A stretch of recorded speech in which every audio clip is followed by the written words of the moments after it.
बोलो भैरू जी महाराज की जय हो। ভাগিনে এরকম এখন হারভেস্টার কিনলে কেমন হয়?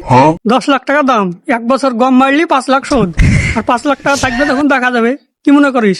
বাল মনে করি 300 টাকা দিয়ে সেকেন্ড হ্যান্ড ফ্যান কিনা লোক আবার 10 লাখ টাকা দিয়ে হারভেস্টার কিনবে। আমি যে দেখো গা মুরগি গেলা পানি না খাইতে পেয়ে মরে গেল, পাইপ লাইন নষ্ট হয়েছে, তাড়াতাড়ি মিস্ত্রি টাকা দিয়ে সারা গুলা।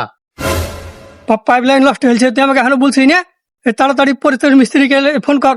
ও ফোন করতে হবে না, শালা হিরণ খন কুঠে পড়ে আছে, মোটরসাইকেল নিয়ে তাড়াতাড়ি ওকে লিয়ে আই। ঠিক আছে মামু, তুমি এখানে 2 মিনিট বসো, আমি এখনই যাচ্ছি।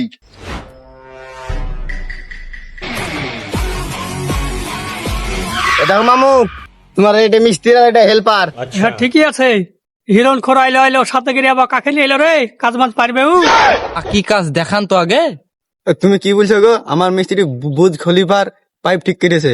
সে বুজ খলিফার পাইপ ঠিক করুক আর মিয়া খলিফার পাইপ ঠিক করুক, অধে তো লাভ নাই। আমার কাজটা যেন ঠিকঠাক হয় তাইলে হবে। আমি খাদ্য যাচ্ছি, ভাগ্নে তুই দেখে ওরকে কাজটা করলি ঠিকঠাক করে।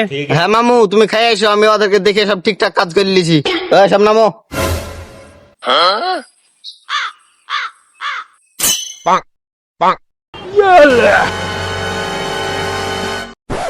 কাজ তো শেষে হলো, এবার টাকা দাও।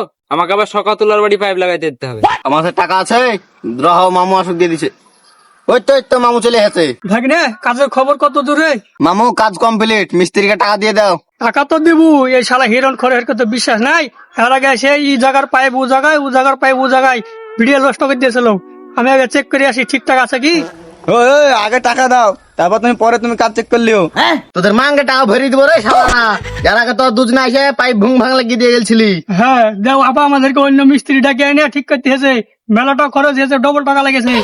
আমরা বারবার ভুং ভাং কাজ করি তো আমাদেরকে লেও কেন? তোমাদেরকে কি এমনি নিলি?